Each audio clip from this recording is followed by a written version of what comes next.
जय हिंद दोस्तों, एक बार फिर स्वागत है आप सबका हमारे चैनल एसआर एजुकेशन में। हम लोग पढ़ रहे हैं एनसीईआरटी। एनसीईआरटी में अध्याय 7 का हम लोग अध्ययन कर रहे थे, जिसमें हम लोग पढ़ रहे थे राजधानी में सम्राट। तो राजधानी में सम्राट की स्थिति क्या थी देख लेते हैं। राजधानी में सम्राट की स्थिति क्या थी, तो यहाँ दिया गया है। मेगास्थनीज चंद्रगुप्त के दरबार में पश्चिम एशिया से यूनानी राजा सेल्यूकस निकेटस का राजदूत था। जो यूनानी राजा सेल्यूकस निकेटस था उसका राजदूत मेगास्थनीज था। यूनानी राजा सिकंदर के साथ आया था, जो चंद्रगुप्त मौर्य के शासनकाल में आया था। जो सिकंदर था वो चंद्रगुप्त मौर्य के शासनकाल में आया था। उसी का सेनापति सेल्यूकस था। सेल्यूकस का राजदूत अब कौन है? मेगास्थनीज है। अब देखिए, चंद्रगुप्त मौर्य के दरबार में जो कुछ होगा मेगास्थनीज अपनी पुस्तक इंडिका में उसका विवरण लिख देगा। तो हम यहाँ उसके विवरण का एक अंश दे रहे हैं, यानी एक अंश पढ़ेंगे जो मेगास्थनीज ने अपनी पुस्तक इंडिका में लिखा था। वह अपने इंडिका में लिखता है कि सम्राट, जो साम्राज्य का सम्राट हुआ करता था, वह जनता के सामने आने के अवसर, जब भी जनता के सामने आता था उस अवसर पर शोभा यात्रा निकाली जाती थी, उसके आने का जश्न मनाया जाता था। उसे एक सोने की पालकी में ले जाया जाता था। राजा जो होता था उसको सोने की पालकी में बैठा कर ले जाया जाता था। उसके अंगरक्षक जो आगे उसके बॉडीगार्ड हुआ करते थे, अंगरक्षक हुआ करते थे, सोने चांदी से अलंकृत हाथियों पर सवार रहते थे। और कुछ अंगरक्षक तो पेड़ों को लेकर चलते थे, जिन पेड़ों पर जो पेड़ लेकर चलते थे उन पर प्रशिक्षित तोतों का झुंड रहता था, जो सम्राट के सिर के चारों तरफ चक्कर लगाते रहते थे। राजा सामान्यतः हाथीबंद महिलाओं से घिरे होते थे। जो हाथीबंद महिलाएं जो राजा पालकी पर होते थे, राजा सोने की पालकी पर होते थे। वो पालकी सामान्यतः हाथीबंद कह दिया, हथियारबंद। जो पालकी था वो हथियारबंद महिलाओं से घिरा होता था। सामान्यतः राजा के चारों तरफ, अगर ये पालकी है इसमें राजा बैठे हैं, तो चारों तरफ हथियारबंद महिलाएं होती थी उनके अंगरक्षक के रूप में। वे हमेशा इस बात से डरे रहते थे कि कहीं उनकी हत्या करने की कोशिश न करे कोई। जो सम्राट हुआ करता था वो हमेशा इसी बात से डरा हुआ रहता था कि कहीं कोई उसकी हत्या न कर दे। उनके खाना खाने से पहले खास नौकर उसको चखते थे। मतलब अगर खाना बनकर तैयार हो गए हैं, राजा के पास जाने वाला है, तो पहले उसके खास नौकर चख लेते थे कि खाने में जहर वहर तो नहीं मिलाया हुआ है। तो ये लगातार 2 रात एक ही कमरे में नहीं सोते थे, अलग अलग कमरे में सोते थे। जो राजा हुआ करते थे 2 रात एक ही कमरे में नहीं सोते थे, एक रात दूसरे कमरे में सोते थे तो दूसरी रात दूसरे कमरे में सोते थे। और जो खाना खाते थे वो चखा हुआ भोजन खाते थे। राजा से पहले उसके खास नौकर जो होते थे वो चख लेते थे कि खाने में जहर वहर तो नहीं मिलाया गया है, जिससे राजा की हत्या ना हो जाए, सम्राट की हत्या ना हो जाए। और पाटलिपुत्र देख लेते हैं, तो जो आधुनिक पटना है वही उस समय पाटलिपुत्र के नाम से जाना जाता था। तो उसके बारे में कुछ अंश पढ़ लेते हैं। तो यह एक विशाल और खूबसूरत नगर है। यह एक विशाल प्राचीर से घिरा है। इसमें 570 बुर्ज और 64 द्वार हैं। 2 और 3 मंजिले वाले घर लकड़ी और कच्ची ईंटों से बने हैं। जो 2-3 मंजिलों वाले घर बने हैं वो लकड़ी कच्ची ईंटों से बने हैं। राजा का महल भी काठ से बना होता था, यानी लकड़ी से बना होता था, जिसे पत्थर की नक्काशी से अलंकृत किया जाता था। लकड़ी के घर को पत्थर की नक्काशी से अलंकृत किया गया था। यह चारों तरफ से उद्यानों और चिड़ियों के लिए बने बसेरों से घिरा होता था। इन सबको पहले भी बताएं, जो पहले के राजा हुआ करते थे, राजा महाराजा, उनको प्राकृतिक से बहुत प्रेम था।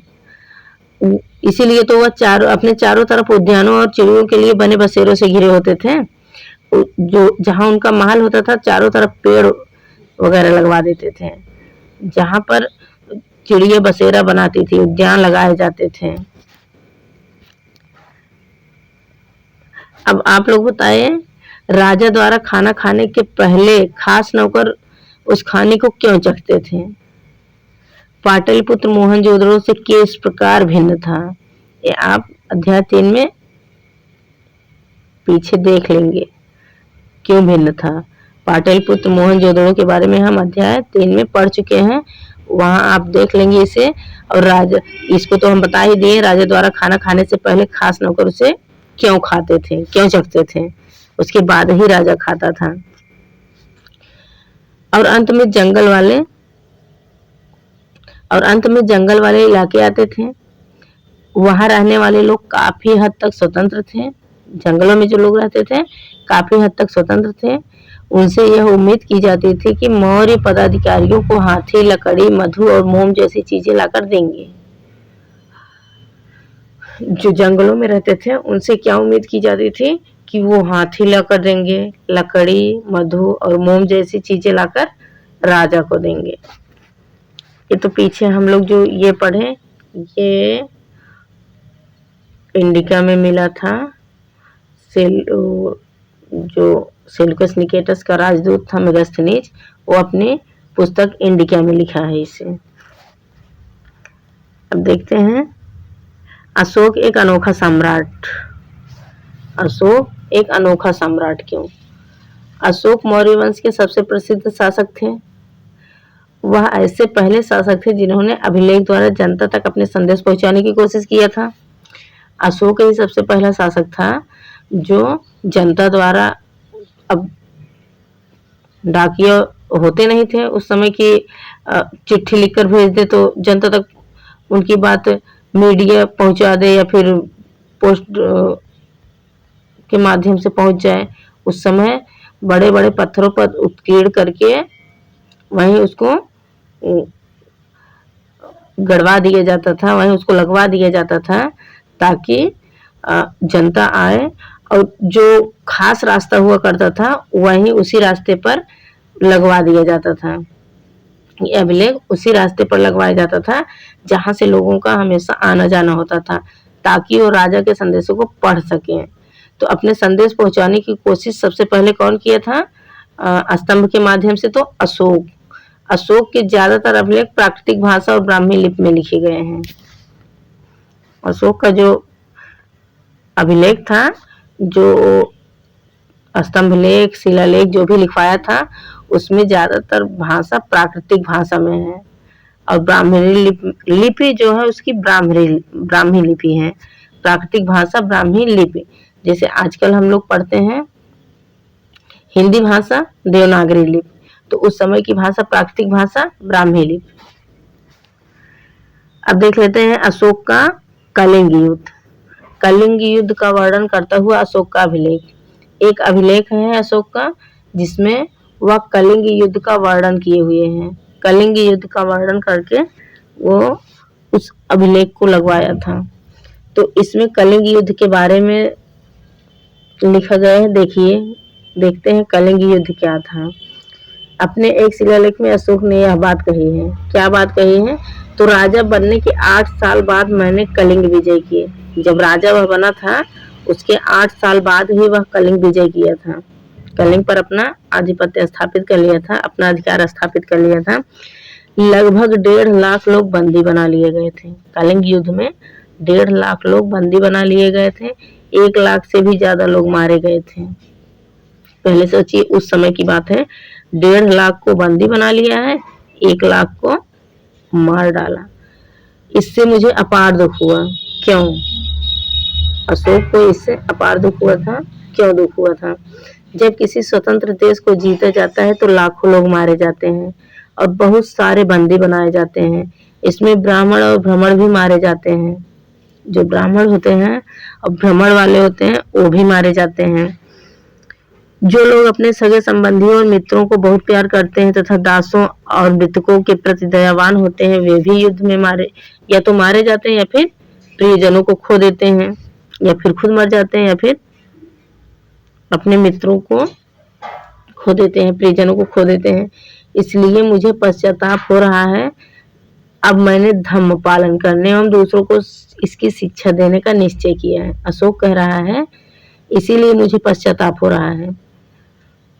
और मैंने धम्म एक धार धम्म का मतलब धर्म, धर्म पालन करने एवं दूसरों को धर्म की शिक्षा देने का निश्चय किया है। मैं मानता हूँ कि धर्म के माध्यम से लोगों का दिल जीतना बलपूर्वक विजय पाने से अच्छा है। धर्म के माध्यम से दिल जीतना और युद्ध के माध्यम से जीतना, इन दोनों में अंतर है। धर्म के माध्यम से आसानी से जीता जा सकता है, जबकि युद्ध के माध्यम से आसानी से नहीं जीता जा सकता है। मैं यह अभिलेख भविष्य के लिए एक संदेश के रूप में इसलिए उत्कीर्ण कर रहा हूँ कि मेरे बाद जो मेरा बेटा होगा और पोते भी इस युद्ध को ना करें, इस तरह का युद्ध ना करें। इसके बदले उन्हें यह सोचना चाहिए कि धर्म को कैसे बढ़ाया जाए, धर्म को कैसे बढ़ाया जाए, ये सोचे और ये युद्ध ना करें। तो धर्म संस्कृत का शब्द है, धर्म का हिंदी माध्यम होता है धर्म, धर्म का प्राकृतिक रूप धम्म है। धर्म संस्कृत शब्द है, धर्म का प्राकृतिक रूप है। आगे देख लेते हैं अशोक का कलिंग युद्ध।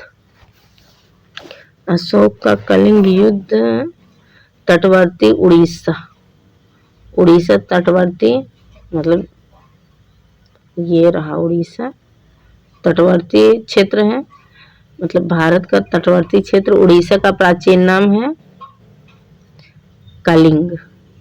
उड़ीसा का प्राचीन नाम क्या था? कलिंग था। कलिंग तटवर्ती उड़ीसा का प्राचीन नाम है। अशोक ने कलिंग को जीतने के लिए एक युद्ध लड़ा था, इसी उड़ीसा को जीतने के लिए एक युद्ध लड़ा था, लेकिन युद्ध जनित हिंसा और खून खराबा देखकर उसे युद्ध से वितृष्णा हो गई, मतलब उसको नफरत हो गई युद्ध से। उसमें इतना ज्यादा खून खराबा हिंसा हुआ था कि उससे उसको घृणा हो गई। उन्होंने निर्णय लिया कि वे भविष्य में कभी युद्ध नहीं करेंगे। वहीं से अशोक निर्णय ले लिया कि अब कभी युद्ध नहीं करेंगे। यहाँ क्या दिया गया, तो उत्कृष्ट पॉलिश वाले पत्थर की इस मूर्ति को देखो, यह बिहार के रामपुरवा में मिले एक मौर्यकालीन स्तंभ का हिस्सा है। अभी इसे राष्ट्रपति भवन में रखा गया है। यह उस समय की मूर्तिकला का एक नमूना है। ये देखिए कहाँ से मिला है, तो ये रामपुरवा से मिला है। और मौर्यकालीन स्तंभ है जो राष्ट्रपति भवन में रखा गया है। अशोक का धर्म क्या था? अब कलिंग युद्ध के बाद वह धर्म अपना लिया है, तो धर्म क्या है? अशोक के धर्म में किसी देवता की पूजा अथवा किसी कर्मकांड की आवश्यकता नहीं थी। मतलब धर्म का शाब्दिक अर्थ धर्म है, तो धर्म में किसी देवता की पूजा या किसी कर्मकांड की आवश्यकता नहीं थी। उन्हें लगता था कि जैसे पिता अपने बच्चों को अच्छे व्यवहार की शिक्षा देता है, वैसे भी यह उनका कर्तव्य था कि वह अपनी प्रजा को भी निर्देश दें, अच्छी शिक्षा दें। वे बुद्ध के उपदेशों से प्रभावित थे। वो अशोक बुद्ध के उपदेशों से प्रेरित था। तो ऐसी कई समस्याएं थी जिनके लिए उन्हें संवेदना थी। ऐसी बहुत सी समस्याएं थी जिनके लिए सम्राट अशोक को संवेदना थी। उनके साम्राज्य में अलग अलग धर्मों को मानने वाले लोग थे और इससे कई बार टकराव पैदा हो जाता था। जैसे आज के हिंदू मुस्लिम में टकराव पैदा होता है, वैसे ही कई धर्मों को मानने वाले लोग उस समय भी थे। अशोक के समय भी कई धर्मों को मानने वाले लोग थे और इससे बहुत टकराव पैदा होता था। कई बार यह टकराव बहुत बड़ा हो जाता था। तो इसमें जानवरों की बलि चढ़ाई जाती थी।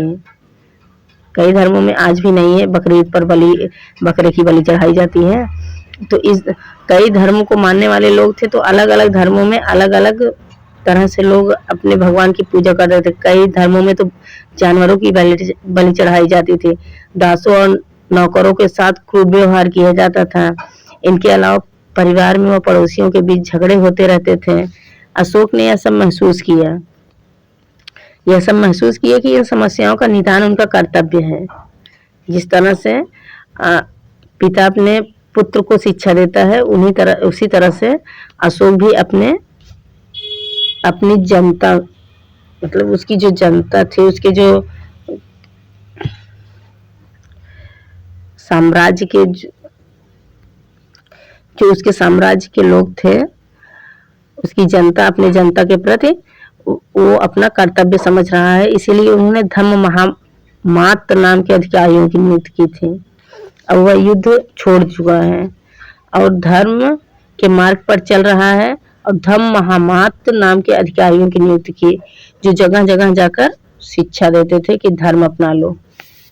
यह महामात्र, अब वह युद्ध का त्याग करके महामात्र नाम के अधिकारियों की नियुक्ति कर रहा है, धर्म को अपना लिया है। देखिए अब आगे, इसके अतिरिक्त अशोक ने अपने संदेश कई स्थानों पर शिलालेखों और स्तंभों पर खुदवाए थे। अधिकारियों को यह निर्देश दिया गया कि राजा के संदेश उन लोगों को पढ़कर सुनाए जाए जो खुद पढ़ नहीं सकते। बहुत से लोग थे जो पढ़ नहीं सकते थे, तो अधिकारियों को, जो ये अधिकारी थे धम्म महामात्र, उनको यह बताया गया कि ये जो अभिलेख खुदवाए गए हैं, इन संदेशों को पढ़कर सुनाया जाए और उन लोगों को जो खुद पढ़ नहीं सकते उनको पढ़कर सुनाया जाए और इसके बारे में बताया जाए। अशोक ने धम्म के विचारों को प्रसारित करने के लिए सीरिया, विदेशों में भी भेज रहे हैं। देखिए सीरिया, मिस्र, ग्रीस, श्रीलंका में भी दूत भेजे थे। श्रीलंका में तो ये अपने पुत्र महेंद्र और पुत्री संघमित्रा को भेजा था श्रीलंका में धर्म प्रचार के लिए।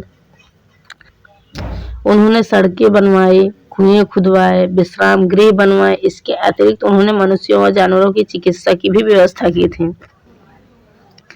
अशोक सड़कें बनवाए, कुएं खुदवाए, विश्राम गृह बनवाया, मनुष्य और जानवरों की चिकित्सा का भी व्यवस्था किया। अपनी प्रजा के लिए अशोक के संदेश, देखिए अशोक अपनी प्रजा को क्या संदेश दे रहा है। तो लोग विभिन्न अवसरों पर अनुष्ठान करते थे। उदाहरण के लिए जब वे बीमार होते हैं, जब उनके बच्चे का विवाह होता है, बच्चे के जन्म पर, और जब यात्रा शुरू करते हैं, तब वे तरह तरह के अनुष्ठान करते हैं। एक कर्मकांड किसी काम के नहीं है। अब अशोक बता रहे हैं अपनी प्रजा को कि ये सब जो कर्मकांड करते हैं ये किसी काम के नहीं है। जो बच्चों के जन्म पर करते हो, उत्सव मनाते हो, विवाह में जो करते हो, बीमारी में करते हो, और जब यात्रा शुरू करते हो तब करते हो, तो ये सब अनुष्ठान किसी काम के नहीं है, ये सब कर्मकांड किसी काम के नहीं है। इसके बदले यदि लोग दूसरी रीतियों को माने तो वह ज्यादा फलदायी होंगी। ये अन्य प्रकार की रीतियां क्या थी, क्या है ये जिस रीतियों को मानने के लिए अशोक कह रहा है, ये है अपने दासों और नौकरों के साथ अच्छा व्यवहार करना। जो अशोक अपने प्रजा को संदेश भेज रहा है उसमें कह रहा है कि अच्छा व्यवहार करिए लोगों के साथ, अपने दासों के साथ, अपने नौकरों के साथ, बड़ों का आदर करिए, सभी जीवों पर दया करिए, ब्राह्मणों और श्रमणों को दान दीजिए। अपने धर्म की प्रशंसा या दूसरों के धर्म की निंदा करना, दोनों ही बातें गलत है। अपने धर्म की प्रशंसा करिए और दूसरों की निंदा करिए, ये बात गलत है। हर किसी को दूसरे धर्म का आदर करना चाहिए। यदि कोई अपने धर्म की बड़ाई और दूसरों के धर्म की बुराई करता है तो वास्तव में अपने धर्म को ज्यादा नुकसान पहुंचा रहा है। इसीलिए हर किसी को दूसरे के धर्म के प्रमुख विश्वासों को समझने की कोशिश करते हुए उनका आदर करना चाहिए। ये सब समझा रहा है अशोक, अपनी प्रजा को यही सब समझा रहा है। और यहाँ लिखा गया है भारत के प्रधानमंत्री, प्रथम प्रधानमंत्री जो पंडित जवाहरलाल नेहरू थे, वो लिखे हैं कि उनके धर्मादेश, जो बुद्ध के धर्मादेश हैं, आज भी हमसे एक ऐसी भाषा में बात करते हैं जिन्हें हम समझ सकते हैं और जिनसे हम बहुत कुछ सीख सकते हैं। वो क्या है, उनके धर्मादेश क्या है, मतलब अशोक के धर्मादेश क्या है जो पंडित जवाहरलाल नेहरू सबको दिखाना चाहते हैं, सबको बताना चाहते हैं, तो वो है अशोक के धम्म। अशोक के धम्म के विचारों को दूर दूर तक फैलाने के लिए उन बातों को बताया जाए। इनका कहना है कि अशोक के धम्म के विचारों को दूर दूर तक फैलाने के लिए उन बातों को बताया जाए जो आपके अनुसार आज भी प्रासंगिक है। अशोक के संदेश के उन हिस्सों को बताओ जो आज भी प्रासंगिक हैं। ब्राह्मी लिपि में क्या है देखिए, आधुनिक भारत की ज्यादातर लिपियां पिछले सैकड़ों वर्षों में ब्राह्मी लिपि में से उत्पन्न हुई हैं। यहाँ आप आ अक्षर को अलग भाषाओं की लिपियों में देख सकते हैं। यहाँ देखिए आ अक्षर लिखा गया है, तो इसको देखिए, ये आरंभिक ब्राह्मी लिपि में आ लिखा गया है। ये देवनागरी लिपि में जो इस समय हम लोग पढ़ते हैं, इसी लिपि को पढ़ते हैं, देवनागरी लिपि, जो हिंदी पढ़ते हैं। तो आ देवनागरी लिपि में लिखा गया, ये बांग्ला लिपि में लिखा गया है, मलयालम में लिखा गया है, ये तमिल में लिखा गया है। अब अलग अलग भाषाओं में अलग अलग तरह के लिखे गए हैं। सिर्फ आ ही लिखा गया है, हर जगह आ ही लिखा गया है। यहाँ आरंभिक ब्राह्मी लिपि में, यहाँ देवनागरी, यहाँ बांग्ला, यहाँ मलयालम, यहाँ तमिल। तो अशोक एक अनोखा सम्राट था जिसने युद्ध को त्याग दिया था। अन्यत्र में क्या दिया है, यही थोड़ा सा देख लेते हैं। मौर्य साम्राज्य के उभरने से थोड़ा पहले, लगभग 24 वर्ष पहले, थोड़ा सा, जब मौर्य 2300 वर्ष पहले उभर कर सामने आया था, तो हम थोड़ा सा पहले चलते हैं, 24 वर्ष में, लगभग 24 वर्ष पहले चलते हैं। तो चीन के सम्राटों ने चीन की दीवार का निर्माण शुरू किया था। ये देखिए, चीन के सम्राटों ने चीन की दीवार का निर्माण किया था। इसे बनाने का उद्देश्य उत्तरी सीमा की पशुपालक लोगों से रक्षा करना था। अगले 2000 वर्षों तक इस दीवार का निर्माण कार्य चलता रहा। इस दीवार को बनाने में समय कितना लगा, 2000 वर्ष लगे थे, क्योंकि साम्राज्य की सीमाएं बदलती रही। यह दीवार लगभग 6400 किलोमीटर लंबी है। ये जो दीवार है, चीन की दीवार 6400 किलोमीटर लंबी है तथा पत्थरों और ईंटों से बनी है। चीन की दीवार पत्थरों और ईंटों से बनी है, 6400 मीटर लंबी है, 2000 साल लगे थे।